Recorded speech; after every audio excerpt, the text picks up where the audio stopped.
What's up, everyone? We're back for another episode of Locked On Bucks. We're a few hours away from Milwaukee hosting the Minnesota Timberwolves. I'm riding solo today, and when I ride solo, if you're not familiar with the show, with the format, what I like to do is get your questions from Twitter and also from the YouTube comments. So we're going to hit a bunch of those. You guys have told me what you want me to talk about. We're going to go through some of the role players. Jordan Nwora, again, has been fantastic. Pat Connaughton, what are the Bucks missing? How has Giannis looked early in the season? We're going to hit all of this. We've also got an injury update to get to as well before this game. A bit of a positive injury update, so let's get into it.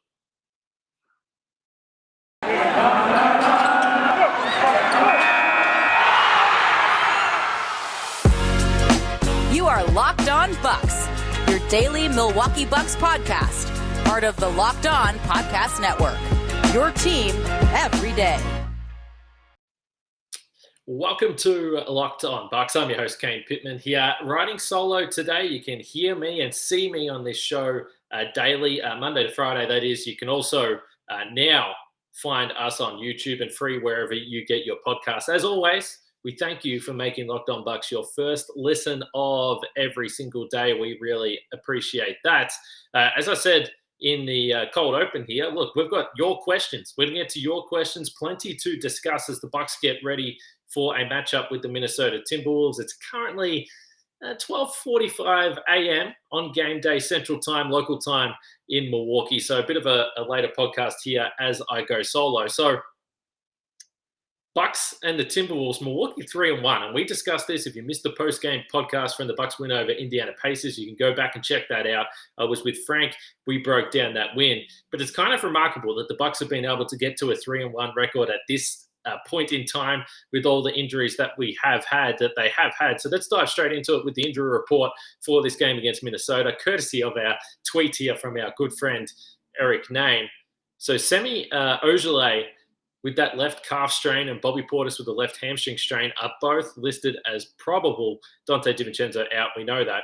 Drew Holiday with a left ankle sprain and Brook Lopez with back soreness still out for this game. So this is significant. If you get Semi Ojeleye back in the lineup for this game, and obviously Bobby Portis for the first time, we finally take some steps towards trying to figure out what this team is going to be moving forward. A few of the questions that we hit today ask about the big man depth. The problem is when you look at depth on the roster, you're not anticipating that literally every single player you have in a position is going to be unavailable, particularly not to start the season. Unfortunately, that's the position that the Bucks have found themselves in with Ojeleye, Brook Lopez, being out of the lineup here, and also obviously Bobby Portis, who was such a big part of the Bucks championship run. So hopefully those two guys are back. We know there was some optimism that Bobby Portis might have played against Indiana. That obviously wasn't the case, but we'll see whether he returns for this game. And much needed because Brook Lopez still clearly struggling with that back soreness there. He's always worn sort of a heat pad around his back when he sits down on the bench. So, back issues aren't something new to him, or back soreness isn't new to him, but clearly they're trying to manage him through the first part of the season here. So, and it makes sense. It makes sense. As I said, the Bucks are 3-1. They play a Minnesota Timberwolves team that is 2-1. They're back at home, though. They'll be feeling good about that. A 2-1 road trip. Some more housekeeping to touch on. Yorgos Kalaitzakis and Sandro Mamukelashvili went back to tip off the Wisconsin Herd training camp. So they were assigned to the Herd. I wouldn't read too much into this. I didn't look at this and say, okay, this guarantees that Bobby Portis is playing in this game tomorrow. From what I could tell from just looking at the video, it looked like Wisconsin Herd training camp was at Marquette, so just down the road from Fiserv Forum anyway. So if they decided they wanted to play Mamukelashvili tonight in this game against Minnesota, they would be able to do that. But I think bigger picture, they're going to have to spend some time with the Herd. Both of those guys need to play. Mamu, I think we've spoke about it. It's almost been unfair, some of the situations that he's been put in early in the season for a two-way guy in his third NBA game, fourth NBA game to be playing these genuine starters. And in some cases, fringe all-star players, a very difficult position for him to be in. And Kalaitzakis, we know our Greek fans and listeners have been watching and listening to this show in big numbers, particularly since we went to YouTube. Maybe they'll have a better idea of this than I do. But yeah, Kalaitzakis looks to me, and he was a guy that we didn't know a lot about. In fact, there wasn't a lot of hype about him at all before the draft. It was kind of a surprise pick. We've been through it. There's some links there, obviously with management, with Giannis and they maybe have a better idea, or clearly they have a better idea, but maybe they think that he can become something that perhaps a lot of people have missed. Let's be honest, that's happened before. But Kalaitzakis, to me, in the small sample size that we've seen, looks like a guy that is skillful player, can get to spots on the floor. Certainly with the ball in the hand, he looks okay. But the shooting is a big problem. Is that something that he can develop moving forward? We'll see. You're talking about pick 60 in the draft, not high expectations anyway. I think we all sort of spoke that it was a shock that he got that main roster spot, but I would anticipate that Kalaitzakis and Mamukelashvili will spend a fair bit of time with the herd this season. And especially for Kalaitzakis, I mean, he's just in a position where it's going to be more difficult to get minutes. Mamukelashvili has probably, if you count him playing minutes, has been fortunate. He's been fortunate that he's been out there for these games. And so that's the update as far as personnel as we move forward with these games. So let's jump into some of the questions we have from you guys. This was both at Twitter. You can see my handle there on the screen at Kane Pittman. Also on the YouTube. I'm checking the YouTube comments. I'm scrolling through the comments. I'm seeing everything you guys have to say. So bring it to the table, and there's a fair chance that we're going to mention it. So first tweet we have here comes from Will C at ThrillWill95 on Twitter. He says, having a real backup point guard again is honestly as important, if not the most important thing the Bucks did this offseason. Hill is savvy and still has the juice to defend and play make. His addition to the team makes this regular season ceiling go way up. He's using the rocket emoji there, the rocket emoji. Yeah, it does, particularly when you have injuries to Drew Holiday. Just think about it for a second. Last year when they had Drew Holiday and he missed that extended period when he tested positive for COVID, they lost 5 games, and it was a really difficult stretch. They were on the road, but they really had to make a decision with what they wanted to do at the point guard position. They obviously weren't having a lot of success with DJ Augustine. So a lot of the times they were trying to push through with Dante DiVincenzo as the point guard. And then obviously Giannis picks up some ball handling. Chris picks up some ball handling. But I think having a genuine backup point guard that is playable is obviously going to be huge for this team and in the postseason. I mean, we've spoken about it, but we saw Jeff Teague getting minutes in the NBA Finals last year. George Hill is a massive upgrade for him. I know the other day on the show, Justin Garcia mentioned the fact that he put up decent numbers in Oklahoma City last year. That's George Hill. It's different putting up numbers for Oklahoma City than it is playing in the Milwaukee Bucks rotation. Let's be real. Because the one thing that I always marvel at when you look at the NBA, you look at these teams like the Oklahoma City Thunder this year. Honestly, I love my guy, Josh Giddey. This team might not win 10 games. Maybe that's exaggerating a little bit. They'll pick up some wins, but they're so young. They're so outmatched. They're so outsized every single night on the floor. They still get 100 points. There's still guys in that lineup that are putting up numbers. So that's why I didn't see a lot of George Hill in Oklahoma last year, but I needed to see it on a contending team playing in a really competitive team with structure. Does he still have the juice? Does he still have the speed? Can he still stay in front of guys?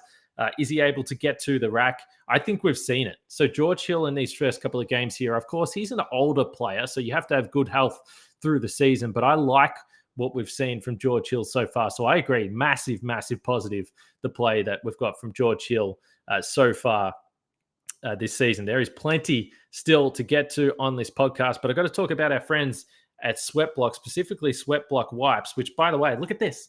Sweatblock Wipes, beautiful. It's stinking hot here in Australia today.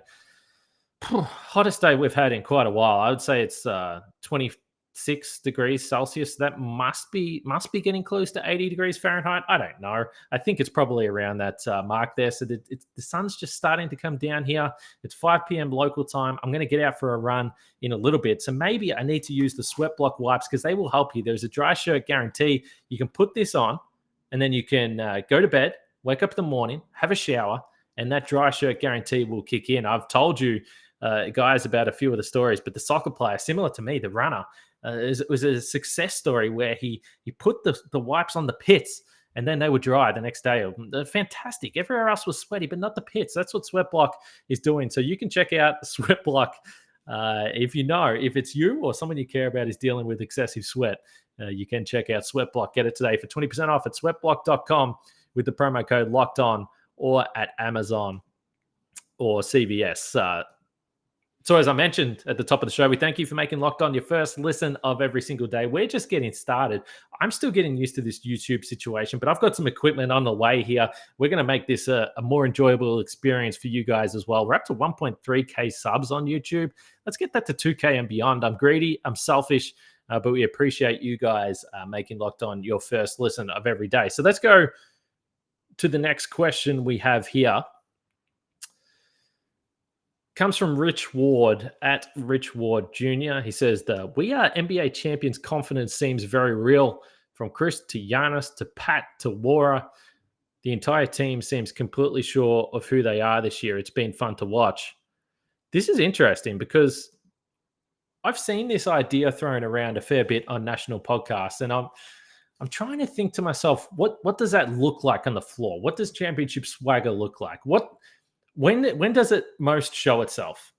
And I think on opening night against Brooklyn, there was certainly part of that. I think it would be hard not to be caught up in the emotions of that night when you consider the fact that they got their championship rings. The building was absolutely packed.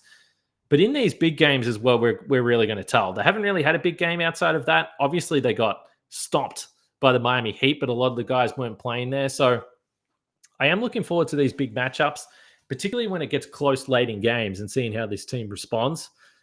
I don't think that there should be any panic with this team. There should be no reason to, particularly for Chris and for Giannis and Drew and all these guys that were on the roster last year that were in these big moments. They've hit big shots. And I think we're seeing it. And we're going to get to Pat Connaughton in a little bit here, but I think we're seeing it with a guy like Pat. Like Giannis has always had the confidence. There's obviously some stuff in his head that was probably carried through last season when you think about all the pressure that he was under in the year before with the max contract extension potentially on the horizon. So I think with the star guys, it'll really show itself in the big games in the postseason. But I am looking at the role players and saying, geez, these guys know that they're on a championship team. These guys know that they've seen this team do it on the biggest stage. So I don't exactly know what it looks like. And I don't know whether we've seen a lot of it because I'm not looking at a game against Indiana and thinking, oh, yeah, this is a championship team, because I think they would beat them anyway. Maybe it's just inner self-belief. This is the problem. None of these guys last year would admit. I would ask them, everyone would ask them, are you under pressure? Are you feeling this? You've had this losing streak. You've lost in the postseason in years gone by. How are you feeling? How are you handling this pressure, which had to be there from the coach through to the players, and nobody would admit it. None of them would admit that they were under pressure, but they were. I don't care what they say. They were under pressure, but now they've overcome that. What does that look like later in the season when they go into the postseason? So I'm excited. This team looks great. Again, there's absolutely no doubt about that. But let me know, what do you think it looks like? What does championship swagger look like? Give us an example of when you've looked at it and said, okay, that's championship swagger. You can let me know on Twitter at Kane Pittman, of course, in the YouTube comments as well. Next one comes from Zach Clemens at Zach Clemens 5 on Twitter. This Bucks team is the most complete team in the NBA right now. If we can go into the postseason with no injuries, I think we have the best chance to win the championship. Well, the no injury stuff is clearly the key. I know the Bucks have won games over the last few days, but I think anyone watching this team and seeing what the defenses look like, particularly the paint defense and the rim protection without Brook Lopez on the floor, would be willing to sit there and say, okay, yeah, if we lose Brook Lopez, I don't think that this team is going to win the championship. Now, Giannis is awesome. There will be some people that will be listening to this podcast saying that's an overreaction. You're taking it a little bit too far. I don't think so. He's so important to what this team does. And of course, there's going to be stretches down in the final minutes of some games where Brook Lopez will be on the bench. We saw that last year in the postseason. We saw it during the regular season. But over the course of the season, over the course of a playoff series, he's just so important for that rim protection. And I think the biggest thing that the Bucks have lost with Lopez out of the team, they don't have the intimidation factor. And I don't think that can be overlooked, because you look at all the stats, the field goals attempted at the rim, the field goal percentage at the rim. The Bucks have always been near the top of the league for that. But you know, if you're watching this Bucks team, when guys have an opportunity for a lane that maybe they can get to the basket, maybe they can throw down a dunk or a layup, and they don't do it because Brook Lopez is there, or they don't do it because not only do they have to get by Brook Lopez, but then they know that the help guy is Giannis, one of the best shot blockers in the entire league, one of the best guys timing-wise with his shot block, so they don't attempt it. And you lose that when Giannis has to slide to the 5 and Brook Lopez isn't on the lineup, and then you've got Thanasis playing at the 4 or Pat Connaughton playing at the 4. It's no disrespect to those guys. They're playing out of position, but they don't intimidate opposition offenses like the duo of Brook Lopez and Giannis do there. So, look, yep, I think this team is super deep. I think this team is awesome. I think they're one of the best teams in the league, and they should feel that if they're healthy, that they're going to be one of the favorites to win the title. It's just such a long regular season. And I don't sit there thinking about injuries and hoping that no one gets hurt. But it's definitely in the back of my mind. I mean, we see a number of other teams tonight. Nikola Jokic went out of the game after a knee clash. Anthony Davis went down after he hurt his knee. LeBron a couple of days ago hurt his ankle and then missed this game. So, look, we've seen it. We've seen it. And there will be people out there, as Bucks fans listening to the show, you understand it. There will be people out there that will say, well, you only won the title because Brooklyn were injured. Well, who cares? You won the title. It doesn't matter how you do it, but to put yourself in the best position, you have to have some injury luck. Everyone knows that. That's just the way this works here. So next one from UK Bucks at UK_Bucks on Twitter. Pat Connaughton deserves a lot of credit for his performances so far. He also says Wara has been great. Wara has been great. There's no doubt about that. But let's look at Pat. So I don't get flamed for my takes too often. There hasn't been too many of my takes where I've been flamed for them.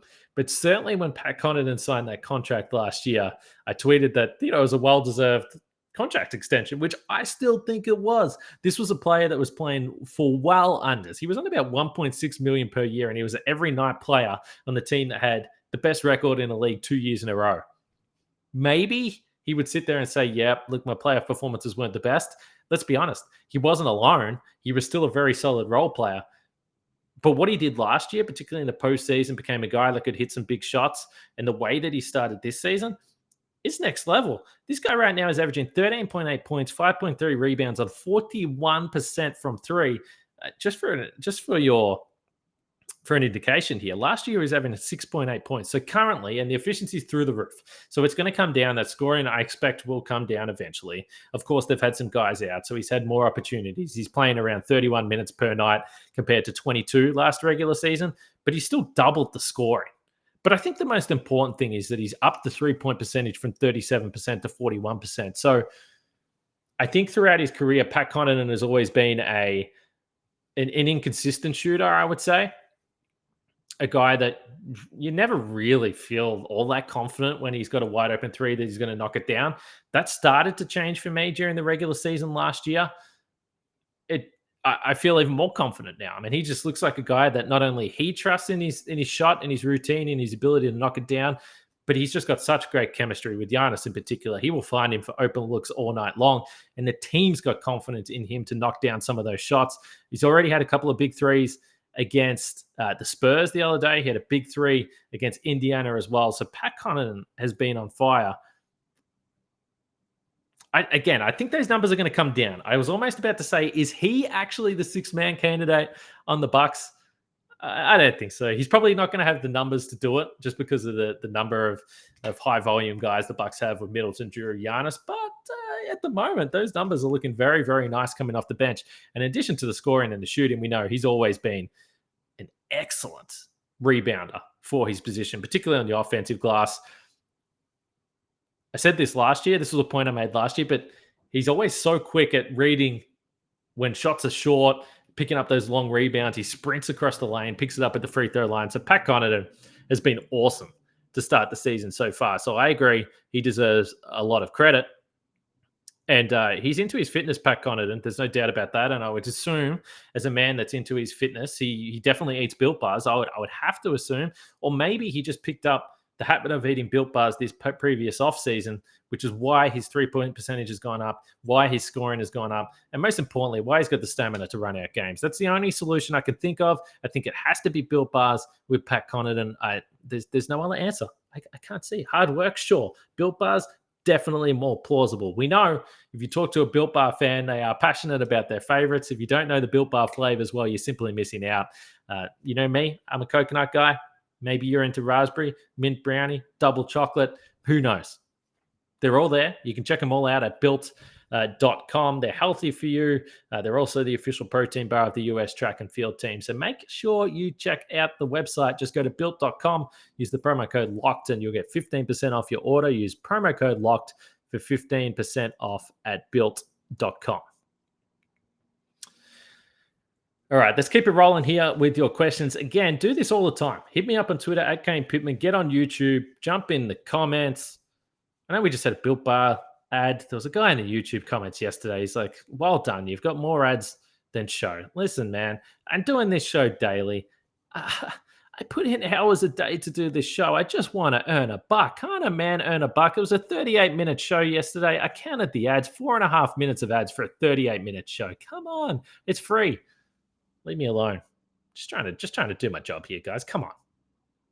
Carlo in the YouTube comment says, I liked our improved guard/wing depth. Still super early into the season, but need for a backup big stands out. I understand waiting around to the All-Star break, but who do you think is someone around the league that we could target or use to replenish that big man depth? So I would hold the presses on adding the big man depth until we see what Semi Ojeleye is.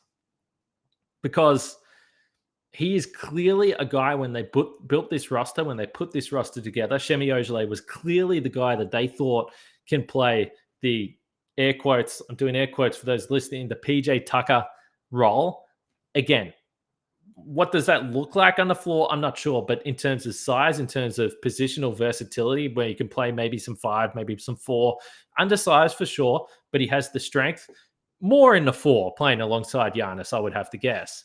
A guy that shoots the corner 3 well. Hello, PJ Tucker. I think Semi Ojeleye was around 40% on corner 3s last year. So until there is a time where we can look at it and say, okay, Semi Ojeleye isn't a guy that's in this rotation, and I'm not too worried about the big man depth. Of course, if Brook Lopez, knock on wood, if Brook Lopez, this back injury is more serious than we think, or he's out for an extended period of time, or there's concerns about him moving forward, then of course you have to pivot and you have to make a move. But right now, I just want to hold fire because, the big man depth looks thin, and maybe it'll still be thin with everyone healthy. But it's just hard for me to look at this team and say, I want to make a move now or think about making a move until we get the opportunity to see everyone out there. But I agree. I love the guard depth, and certainly at the wings, I thought Rodney Hood was a wild card, if you want to call him that, this season. I thought he was going to be a guy that who knows what you get from him. Maybe he becomes a rotation player, but if he doesn't, I wasn't that worried because I thought with all the guys that they've added that they're going to be okay. And now we look at it a couple of weeks in, and all of a sudden Jordan Nwora is in the rotation and looks like maybe he's a guy that sticks. Dante DiVincenzo still to return as well, and Drew Holiday's missed basketball. So, if there was any spot that I can see moving forward, the Bucks will look to make an ad, it will certainly be in the big man department. I'm just holding fire on making too many judgments until we see these guys play. We just haven't seen a minute of Bobby Portis or Semi Ojeleye here, whether it's preseason or regular season. Ryan Maher on YouTube says, feeling pretty good about Jordan's defense so far around the rim. He still seems to be getting caught on screens and blown by a little easily, but he's definitely improving. So the screen stuff, I don't disagree, but that's 90% of NBA players. Like if you watch them all, that's why a guy like Drew Holiday, if he's really locked in and like we saw in the postseason, will fight through screens. Eric Bledsoe was obviously elite at it. He was elite at getting over the top of the screen and pressuring from the side or from the rear contest. It's just rare. So I do think that it's more important that he doesn't have complete breakdowns and get completely lost out there. And look, the help side, rim protection and the athleticism that he's showing and the willingness to go for those blocks and get those blocks and rebounds, I think is the most important thing. So I'd agree. We spoke about it a bit more in yesterday's show. If you did miss that, go and check it out, the post-game show with Frank. We spoke about Jordan Nwora a little bit more, but I would agree in general, he's been really good. Just some funny stats that I looked up before I did this show. So last year, Jordan Nwora, 274 minutes, 7 assists, 7 blocks. This year, 97 minutes, 7 assists, 5 blocks. So basically the same, the exact same assist total so far this season and only 2 fewer blocks, despite the fact he's played around 280 minutes fewer than he did last season. Yeah, he's just doing more stuff. Last year, he's purely a scorer, clearly playing with the starters, he had to adjust. He wasn't going to be able to get away with just doing that, just being out and being a gunner. It doesn't work. You've got to do other things on the floor. He's certainly been able to do that. So I think that was huge. So looking ahead, Bucks and Timberwolves, and you've got Bucks and Spurs. We're going to be here right throughout. And before I wrap up today's show, I remind you about the Locked On Fantasy Basketball podcast. Check it out with my guy, Josh Lloyd, fellow Aussie. He will help you out if you play NBA fantasy. He is an absolute guru, so make sure you check out that show. But Bucks and Timberwolves, 7 p.m. tip-off at Fiserv Forum. We'll be back post-game. Frank will be back with me. We'll break it all down. As always, thanks for your support, whether it's the old school podcast format or on YouTube. We're absolutely loving the support, and we're loving doing this new version of the show as well. But for now, for myself, Kane Pittman, we'll leave it right there. We'll catch you guys after the game.